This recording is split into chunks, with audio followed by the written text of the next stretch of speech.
Well, this episode shows that despite moving to Scotland, what happened in France is definitely not forgotten.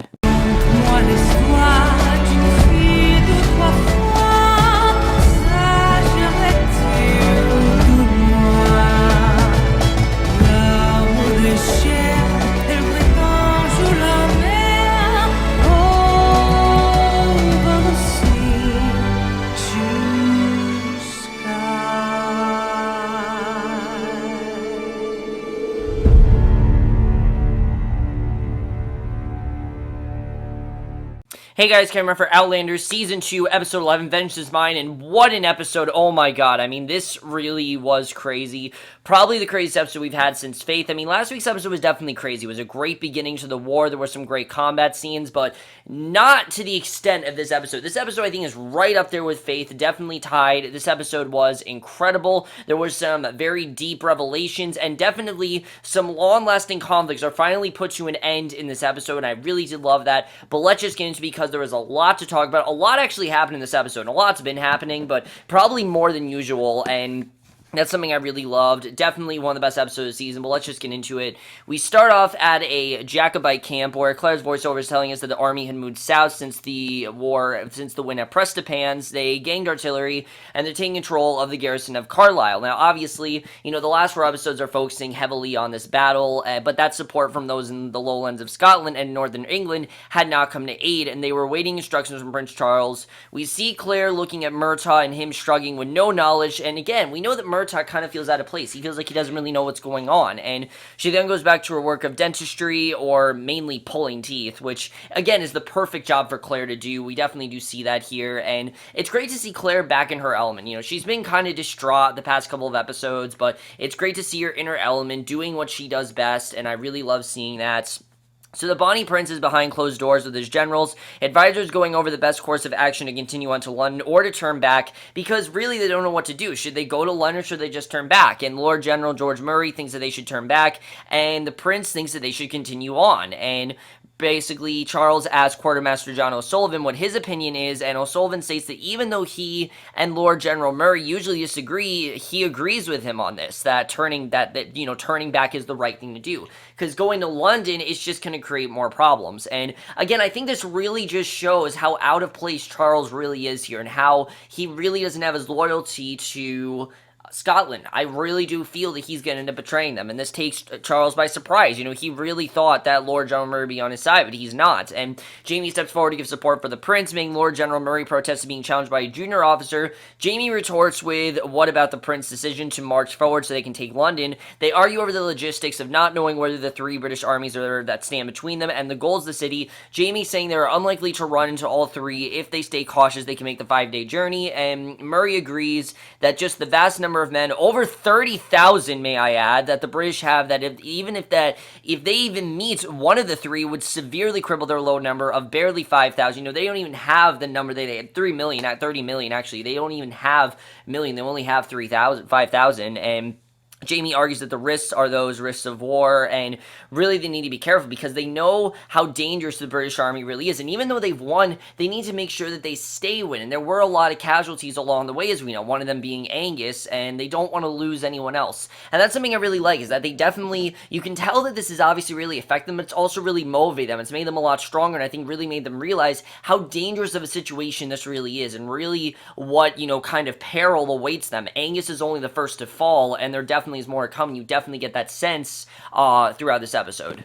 So Claire is still in the yard, pulling teeth with Murtaugh, and Rupert keeping her company. Rupert sees a young boy that is about to possibly have teeth pulled when he attempts to make a joke about his friend. Angus, having lost his 2 front teeth by being kicked at by a cow, he was scared to say that, he was scared to, basically shit for a week because being scared of being bitten, and this unnerves the boy more, makes his mother scowl in disapproval, and I like the way that he's kind of getting over Angus's death. Obviously, it's obviously affecting him, but right now he's kind of just joking around about it, and that's something that Rupert does. He always jokes around, and we're taking back into the advisor meeting with Charles giving a speech on behalf of his wanting to move forward, and taking this chance and asks if there's anyone in the room still willing to march and move with their prince. Jamie is the only one that actually comes forward, and he makes a strong statement that if he moves to the front of the room to bow to the prince, that, basically, who is shocked as it only being one man he can count on. It makes it known as he yells at the rest, tells O'Sullivan to do as he must, but may God damn him to hell for it. He then dismisses them, and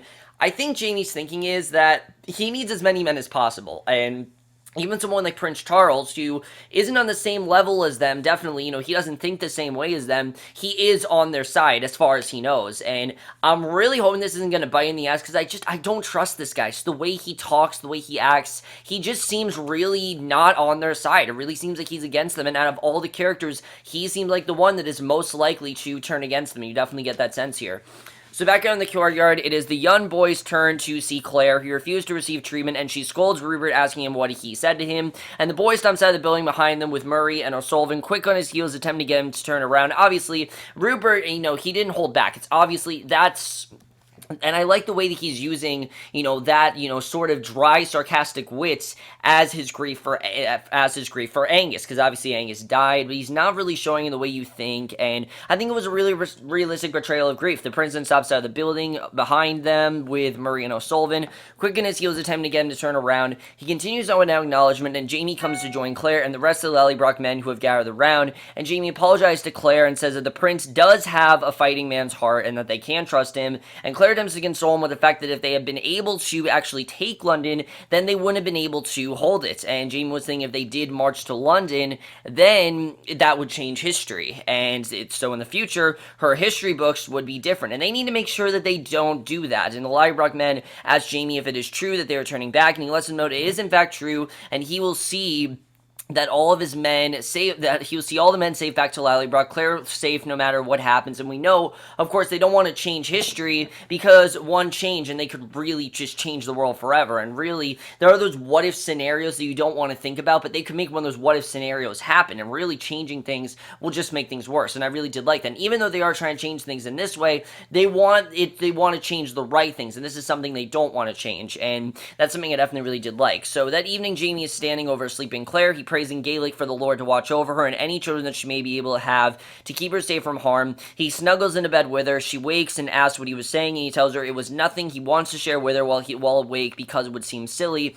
He wanted to watch her sleep in peace for a bit. They cuddle together, go to sleep, and it's a really well done scene, because even though these two aren't spending a lot of time together, they are still together. They're still somewhat together. Claire still has a part in this. I like seeing these two closer than ever, and also I think Claire has this constant fear for Jaime, just in the back of her mind, not knowing if, even though they're winning right now, I think she kind of is worried that maybe this isn't going to work out as well for him. I mean, there always has to be that worry, especially with war. You always have to be worried that this could be the last time you see your husband. The way they're making so much of their time, I really do love, and it really just shows just how great these two really are. And the next morning, Dougal comes in storming up the stairs with a letter in his hand. He shoves it to Jaime, tells him to read it. It is a letter from O'Sullivan commanding Jaime to lead his men to Inverness to obtain lodging and provisions for the rest of the army they'll be following. And Dougal states it is exile. They want Jaime and the rest of them gone as he cannot persuade the prince. And when Jaime says he will go speak with Prince Charles, Dougal informs that the prince is gone with Lord General Murray, and they took Jaime's horse because he wouldn't mind. And like I said, you really can't trust this guy. It definitely did not seem like, the prince was on their side, and it seems like the prince, he didn't get what he wants, so he left, and this really angers Jaime. And I like the way that Dougal wasn't a dick in this episode. I think he's really just understanding, he knows his place, and he knows he can't really, he has a certain position. He needs to stay in that place and not, go try to be in the same position that Jaime is. And the clans that march in the Lallybroch men on their way to Inverness when they make camp for any... I also think it's because of what happened with Angus. I think that's really made Dougal think differently. It's really affected him. And the clans that marching, the Lallybroch men are on their way to Inverness when they make camp for an evening. Rupert's still missing Angus. Suddenly one is shot. They all scramble. British redcoats have found them and are firing at them with rifles. Jaime, Claire, Fergus, Murtaugh, Dougal, and Rupert take on horses. They think they have lost them when all of a sudden more redcoats are quickly behind them, and Rupert is shot in the eye. When Dougal's assistant holds onto his horse, they are able to share the redcoats by hiding in the thatch of trees. And When they come out, they assess Rupert and attempt to take shelter in a church, because if they don't stop to take care of him, Rupert is going to die, and they want to make sure that obviously they don't have another casualty. But you're kind of worried because in the book I heard, Rupert actually does die in the scene, so you're kind of worried. I'm like, holy shit, they're actually going to kill Rupert. I kind of thought they were going to, because like I said, Angus is definitely not the first casualty, and definitely there's more to come, and you're definitely kind of worried that Rupert might actually die, and the way they did that, I really did enjoy. So Rupert and the rest of the Lallybrook men are already in the church with horses hidden. Jamie instructs Ross to take their horses and hide them as well. In the church, Claire attempts to is able to remove the bullet from Rupert, stitches his eye up, and he's not dead. And that's something that the author, Diana, I can't think of her last name right now, but she writes the books for Outlander. In the thing at the end of the episode, for Stars, she said that this is something that they changed, mainly because they didn't want to kill two major characters in two back-to-back episodes. And I can totally understand that. I mean, you want to obviously be able to deal with that grief, and with someone like Angus, you want to see Rupert grief. We haven't really seen him have enough time to grieve, and killing him off would really be a big mistake for them to do.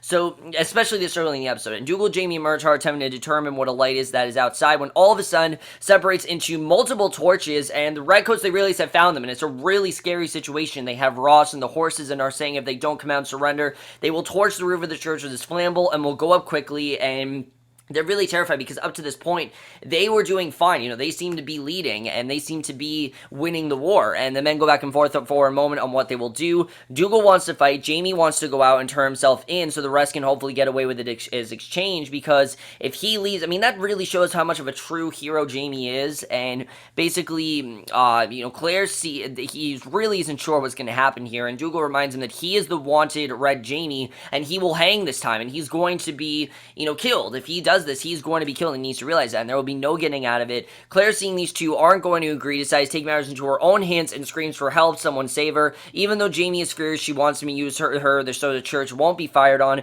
and attempts to get the Redcoats to allow them to leave and live if they turn her over. So Dougal immediately goes along with this idea. Murtaugh agrees that Claire is right, tells Jamie the soldiers will not hurt her. Jamie, visible, distressing at the idea of turning his wife in, attempts to stand strong in his disapproval because he knows what could happen to him. There's no telling really what could happen to Claire. And Claire exclaims that she is Lady Brock to rock, and that's exactly who Claire is. Basically helping other people, putting her needs before, putting others' needs before her own. That's exactly who Claire is. Involuntarily, sacrificing herself, I think, is totally something she'd do, and we see the men are for her responsibility as well. Dougal goes outside to bargain with the Redcoats, comes in back saying that the deal has been struck if they turn over Claire, and basically we see after this, basically if they turn over Claire, that's the deal has been struck, and basically, where was I? Oh, clear the horses and weapons. The Redcoats will then move along with the Lady Mistress Beauchamp. Inside, logistical discussion are being had with how Claire should look. Fergus has the idea of being faint, and where the Redcoats will take Claire once they leave the church. Jamie then scoops up Claire to take her out while saying that they will come get her. Dougal reminds Jamie that he is a known man and takes Claire from Jamie as Jamie clings reluctantly. Jamie watches from the church as the transfer happens, and the Redcoats leave with Claire among them. Dougal calls to Jamie, who's already working out, makes plans of following them. Jamie, Murtaugh, and Dougal discuss who is going where. It is decided that Murtaugh is going to go with Jamie to obtain Claire back, and Dougal will continue to lead the men. So unfortunately, he has to say goodbye to Claire for a little bit. But it obviously, this was her plan. She was the one that came up with this, and it seems to be working. In this episode, it seems to be a pretty good idea what she had. So Claire's voiceover lets us know that she has lost track of where she is as she rides along, and when they stop for the evening, Hugh Monroe, Jamie's friend, recognizes Claire when she is dismounting the horse. A letter comes from the captain, and he has to move on. Claire is going to be taken to Belmont, not where Jamie thinks they're taking her, but luckily Hugh has stayed the night and approaches Claire before her departure. She conveys to him that she's going to be taken to Belmont instead, sets Hugh off on the mission to find Jamie so we can change course to find her, and Claire is told that Belmont is a very nice house owned by a rich Englishman, and obviously, this is a good advantage for her. She thought she was going to be in prison or something, and it seems like, what started off as a sacrifice, it turned to actually a positive for her. She's actually somewhere that's safe, and away from the war, and clearly march onto the ground. Vermont, once inside, asks, "Who do you say lives here?" Right before the lieutenant asks if he has the honor of addressing the Duke as Sandagram, and both Claire and the Duke are slightly gobsmacked to each other, and she realizes this is the house of the Duke, but she also realizes that, they don't let on that they know one another. They want to obviously keep up this charade that they don't know one another, and the Duke agrees that he would be delighted to take care of Claire in his home, and you knew that these characters were going to come back at some point. You knew this was going to come back into play. The whole thing with Mary, you knew this was going to happen, and I like that this did come back into play, and I also like that we are seeing characters from France. Like I said, we are eventually going to get those characters back. We do get 2 characters back in this episode. I really enjoyed that, and it was awesome to see the Duke back. I really loved his character. I love what we saw of him so far, and I'm glad to see that he's back. So the Duke basically agrees that he's going to take care of Claire in his home, even though he doesn't really want to. He pretty much has to, and Lieutenant leaves immediately. Sandagram explains he needs a drink. Asks what exactly has Claire been recused from? Rabid bears, and when she says Highlander, he says it's much the same thing. She asks for the drink, and Jamie and Murtaugh are scouting at a couple of horses to steal. Murtaugh asks Jamie if he ever thought marrying Claire may not have been the worst thing he ever did, and Jamie doesn't miss a beat, simply says, no, it doesn't, and it's a really nice scene what he says, and it may not have been the wisest thing, because obviously it really does put Jamie at a disadvantage. He always has to go looking for her. He always has to come after her. It always seems like he has to save her, and it's something that he really doesn't want to have to do. Now, we've seen before that Claire doesn't need saving, but it always seems like Claire puts herself before Jamie, and it really puts her at a disadvantage, and I think Murtaugh is really just saying his concern for Claire, and how Claire always seems to put herself in these dangerous situations just to help Jamie, and it really sucks, because she shouldn't just need help. She shouldn't just do this to help Jamie. She should do this for herself. She should look out for herself, but she doesn't seem to care much about herself. She doesn't seem to worry about her needs, and it's understandable, obviously. Jamie is very powerful, and, Jamie is very important to her, and she cares very much about him, but obviously, she does put his needs before her own, definitely. So back at Belmont, Claire and the Duke are finishing up a meal, and they discussing the restraints that Sandagram is feeling due to the war, because obviously, he doesn't really have much power doing what's going on, and she asks why he didn't let on that he knew her, and he, of course, has the plan all laid out, and he tells Claire the army has made a ring around his estate since they don't fully trust his loyalties. He's being watched at every entrance into the estate, as he's being watched since they still suppose he may be a Jacobite, and Sandagram then goes on to say he supposes that Jamie must be intent on rescuing Claire, probably as they speak, and really that's true. I mean, we know that Jamie always is there to rescue her, and she confirms, and Sandagram tells Claire he wants to be rescued as well, and that couldn't happen if he told the soldiers that he knew Claire, because obviously she is associated with the Jacobites, and if he lets them know that, then that could really put him at a disadvantage. And she questions him, and he says that she should know that in his heart he has always been a Jacobite, and I like that he seems to be on their side at this point. And Sandagram tells Claire he's reasonably sure that Jamie doesn't know where Claire is, and that the only way she can get a message to him is by his good offices, and that if Jamie rides in the estate, he's coming into a trap. He has a man that can get messages past the soldiers. He will allow Claire to write to Jamie to let him know, as long as it is guaranteed that Jamie will take Sandagram when they leave. And remember, this is very important, that he says, look, I'll let you do whatever you want as long as I can go with you, basically, because he obviously wants to be freed and he can get somewhere safe, because this really isn't a safe place for him. And Claire agrees, requests paper and quill. She writes a letter in Gaelic and sends it to Heughan Rowe, who she assures Sandagram will find Jamie. And as Claire is handing over the letter, we see Mary comes into the room. Yes, we see Mary again, and it was awesome to see Mary again this episode, because this is a much different Mary. She's still dealing with the rape and everything, but she kind of has moved on from you can definitely tell. And Sandagram disdainfully acknowledges his goddaughter. She and Claire embrace. Mary takes Claire downstairs and claims she can't marry Mr. Granger, who only wants to attach himself to the family of a duke, and even if it means marrying solid goods. And Claire realizes that this is a loyalist approach. Again, Sandagram playing both sides, and confronts and comforts Mary by telling her Sandagram just made a decision that maybe Mary may not have to marry the loyalist. Maybe this will actually work out well for her. And really it seems like the Duke is trying to make things better for everyone. Obviously he's looking out for himself because he wants to be freed, but he also is trying to help his granddaughter, obviously. He cares about his granddaughter, he wants to help her, and Sandagram's messenger is writing, approaching anyone he meets looking for Heughan Rowe. He finds him, and Monroe attacks the messenger, keeps him pinned while he reads the letter, and by the time the messenger gets to his feet, Monroe is gone through the trees, still off to find Jamie, but with new information from Claire's letter, and obviously, they're trying to find her. So Sandergram and his valet, Danton, come into a room that's occupied by Claire. Sandergram asks if Claire's already tired of Mary, and says the soldiers have gone out further from the estate at his request, and as they talk, Claire notices the birthmark on Dan's hand, and asks when he started working for Sandergram, and quickly realizing that Claire's recognized Dan as the man who attacked and assaulted her. So yes, literally, the Duke is, associated with the man that did attack Mary, and I loved this twist because you knew this was going to come back into play. The fact that we never found who raped Mary, it did feel incomplete, and I was hoping we get back to this. And finally in this episode, we do find out, in fact, who raped Mary was this man Danton. And I like that it was someone that we didn't know. It just adds this great mystery and makes us realize that we now know how it happened, that this was someone that was associated with the Duke. And Mary and Murtaugh, Mary Murtaugh in Paris, Claire confirms Sandergram about the fact that he was the one who had them attacked. He explains he owed the Comte a large sum of money, and he was able to persuade the Comte to have Claire raped versus killed as the Comte wanted in lieu of his payment. And remember, he was there to rape Claire, he wasn't there to rape Mary, and Claire says he's going to regret sending his guard so far away. Once Jamie gets there, finds out that he was the one that set the attack in Paris when Sandergram tells her it was all a setup, that he has told the soldiers that Red Jamie's on the way so he can prove his loyalties instead of running, and that's basically his plan, that he's going to make sure that he can prove his loyalties. He set this entire thing up, and that is the reason that things turned out so badly for Claire. So he essentially is the reason why Claire ended up, why the rape happened. It was all a setup, and Sandra then demands Claire to be taken, locked into her bedroom, and you really do see this guy's not a good guy at all. I mean, clearly he had ulterior motives, and I can very much tell that he did have ulterior motives, just by the way he was acting, you can definitely tell, but such a well-done scene, such a good twist, and it just shows how great this show does at tricking you. You think it's going to go in one direction, it was in a completely different direction, and I really did love that, and I thought it was a very well done scene, and it really does show, who Sandergram really is. We can't trust this guy whatsoever. He's shady, and even though he does care for Mary, he doesn't at all seem to care his own granddaughter was raped, and he doesn't seem to care about that. She obviously seems like she's moved on from it, but obviously it really affects Claire. She really wants to get out of there, and that really sets up the last few minutes of this episode, which are truly epic.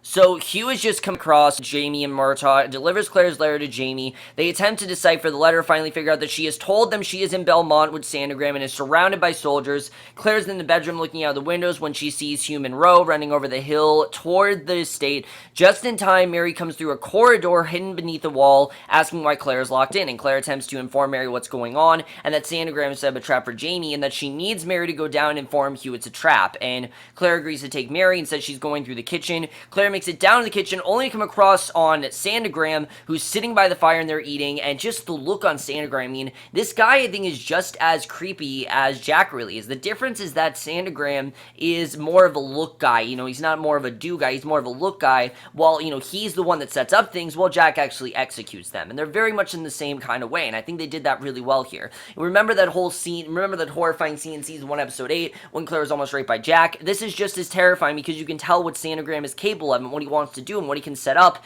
Really, he's kind of a monster, and he's sitting by the fire and they're eating. He has her sit down to join him, not allowing her to go through the kitchen like she was hoping. Sandergram sits and asks Claire how she was able to kill the Comte in front of the king. While talking to him, Claire sees a knife in the meat behind Sandergram, and you get this sense that he is going to kill her and that he's going to use this knife and excuse herself to get some food. This attempt at obtaining a weapon doesn't work because Sandergram gets up, grabs the knife himself, serves her while continuing to talk about the Comte, and there's so much tension in this scene. You have no idea what's going to happen because you don't know if he's going to, possibly kill Mary, because Mary could die. I mean, she's not a main character. She could very well die. She's a main character of the season, but she very well could die. You know if he's gonna kill him, if he's gonna die, you know if he's gonna end up trying to stab Claire. You really don't know what's gonna happen here. And especially with this being the third to last episode of the season, the tension is so high here and it's so well done. And Mary said she was just coming for something to eat, and Mary comes in the kitchen. Sandergram is very agitated that she has come in, being quick on her feet. Mary says she was just coming for something to eat, but she sees Claire's not been able to make it out to contact Hugh with the trap. Sandergram then gives Mary a plate of food, dismisses her, so Mary runs to the front door. A redcoat who is then knocked on the bed by by Monroe. She's able to get out that Claire's in the kitchen and to tell Jamie this is all a trap before Dan enters, chases Mary off, and then we get the awesome scene here where Hugh has gone back, told Jamie it's a trap. They now make their way down to the estate toward the kitchen where Sandergram is still regarding Claire with all the stories he has heard of how she was able to kill the Comte, and he obviously is trying to get information. Remember, he wants to know what's going on here, and I think he wants to remember these painful memories. He wants her to come back and remember this. You know, obviously, she's kind of moved on from this, and he wants her to remember those painful memories of her having to kill the Comte, and Dan then comes dragging Mary into the kitchen, saying he found her attempting to go out the front porch. Mary claims he didn't want to marry Mr. Granger, and says that she was attempting to run away until she goes outside. She got scared. Sandergram sends her to bed. Dan is heading through the door with her. Jamie pops out. Dan grabs Claire with a knife to her throat. Literally seems like he's going to kill her, and Dan tells him Jamie to throw his weapon away. Jamie drops his dirk as Murtaugh comes in from the other door, slams it, startling Dan and giving Claire a moment to jerk away from him. Jamie attacks Dan as Claire yells over the confrontation that this is the man that attacked them in Paris, and it is just a wake-up call for Mary, because Mary hears this and understanding starts to seep in, because she didn't realize that this was the man. Obviously, you know, she just knew it was a random guy. She didn't know who it was, and all while Dan and Claire confirmed that it was Sandergram behind the entire ordeal. Jamie then punches Dan and goes towards Sandergram, knowing that he was the one that was going to try to rape his wife, because again, he knows that this was all meant to be Claire, and that Claire was the one that was meant to be raped, and Sandergram continues to attempt spin stories his way. He's trying to make himself look like, you know, they don't know what they're talking about and everything, but obviously, you know, Sandergram can't hide any longer. And Mary picks up one of the discarded knives, stabs Dan, and it's such a triumphant scene. It's such a great scene because finally she's conquered, you know, her fear. She's finally killed this man, and Jamie basically shoves Sandergram to Murtaugh, takes an axe, literally chops off Sandergram's head, presented at Jamie, Claire, and Mary's feet with "I kept my word, I lay your vengeance at your feet," and it's such a great scene, the way that Murtaugh was able to do that, because again, he was the one that was trying to find his purpose. He was the one that was trying to find something to do, and now he has found his purpose. He's realized, you know, what he's there to do. He's there to protect them, and a startled Mary suggested they leave. The episode ends with Mary, Murtaugh, Claire, and Jamie walking out of the kitchen. There's a headless Sandergram body lying on the floor by the hearth. What a great way to end the episode. Such a crazy ending, but that is the way the episode ends. Let's get into this episode because it is absolutely insane, and let's just get into it. Another thing I love this episode is how great of an episode was for Jamie, because really, this really showed that while Jamie does want to lead this army, he is willing to put Claire before that army, and even though he cares about them, I mean, obviously Claire comes first, and it really does go what Murtaugh said to him, that, hey, this is going to be complicated. He doesn't care, though. It's his wife. He loves her, and he'll do anything to save her, and it's an incredibly powerful scene. I really do love the way they show that here, and it doesn't come across as cheesy. You can totally understand why Jamie wants to save her, because he loves her that much. He'll do anything for her, and especially with the life-threatening things that she's been through, I think it really shows how far Jamie's come. I mean, before, obviously, you know, when she was with Jack Randall, yes, he did try to save her, but in this, not only did he try to save her, he knew that she was in trouble, because he knew just by her letters, things like that, whenever she gets taken away, something bad has happened to her, and I love the way that was done. I thought that was really great as well. Something I really enjoyed. Obviously, you know, Duke of Sandergram is gone. I'm looking forward to seeing really what's going to happen with that. You know, now that Duke of Sandergram is gone, how that's going to all turn out. But overall, guys, so like I said, guys, amazing stuff. This episode was just so highly intense. I mean, there was so much going on this episode, and especially those last 20 minutes. I mean, I had no idea what was going to happen. The way finding out that Sandergram was the one that set this entire thing up, the way that he was there, he was going to be the one that was going to make Claire killed. He, you know, that was going to get Claire raped and killed. He was the one that ended up getting Mary raped, and it just really feels satisfying that Mary killed Dan, Jamie killed Duke. We're done with this shit. All of it's over, but Mary is still alive, and that's, I think, grief is definitely going to loom over them, but they did get their vengeance. They got their revenge, and it really seems satisfying. I love the way this was done. Really good stuff there. We're far from over, though. The war is definitely not over. This was a nice break from the war, but it definitely was not a break from violence, because it's probably one of the most violent things the show has done. But really, Murtaugh, I think, is the real hero of this episode, because he was the one that realized that he needs to protect them, and that he needs to be the one to step up and do it. He killed Duke which I think they would have, but I think Murtaugh just did the thing that they were kind of afraid to do. He killed the Duke, Mary killed Dan, such a well-done scene, but how are they going to be able to cover this up? Because someone's going to go looking for them, someone's going to come after them, and it's not going to end well for them, especially it's going to put a target on their back regarding the Redcoats. I think the Redcoats are definitely going to come after them. We don't know what's going to happen with that, and now the prince is no longer on their side, that definitely is going to be a problem now that the prince has abandoned them, which I'm not surprised. Like I said, I never really trusted the guy. He always seemed like he was definitely going to abandon them at some point, but right now, at least, I don't really trust him. I really did love this, so I'm hoping that things go well for them in this battle. I don't really know the way the rest of the battle is going to go, but it seems like at this moment that they seem to be victorious. They seem like they're victorious, they seem like they're winning, but I don't really know if they're going to continue to win, if they're going to do well. We'll have to see what happens with that. Now, as far as this whole situation goes with that conversation between Murtaugh and Jamie, I think it's very important because Murtaugh saying, maybe marrying Claire wasn't the best thing to do. I don't think Jamie was ever looking for an easy way out. Jamie's never wanted an easy way out. Jamie, he's willing to live an adventurous life. He's willing to, because he realizes what his purpose is. His purpose is to lead this army and be the leader of this army and basically command this army and make sure that their victory, they have their victory and that they win this battle. And again, that doesn't necessarily mean that they're all going to live. We know that Jamie's going to die. We don't know how he's going to die. But now that we have this all going on, I think I have a better understanding of how Jamie's going to die. Now they've put more of a target on their back. We don't really know what's going to happen with that. What's going to happen with Mary? I'm glad to see Mary back. I hope that we see Louise and characters like that again, especially Master Raymond. I really hope we are, because now we're back in, we're back in France, so I'm thinking we're going to see those characters again. We'll have to see what happens before the season ends. But what a great episode, guys. So much to talk about. Absolutely love this episode. There was so much great stuff going on here. Like I said, this is tied with Faith as my favorite episode of the season. I mean, it was intense. It was crazy. One of the most intense episode of Outlander we ever had. I really did love it. Even though Jack Randall wasn't even a part of it, it was still just as intense because the Duke of Sandagram, knowing what he's capable of, we did not know that he could do what he did, but he really did. It was really crazy to see. Let me know if you guys saw this episode, left your thoughts in it. We'll see you guys in my next video, which will be for, I think, it's going to be for Bloodline, and we'll see you guys for that. Okay, bye.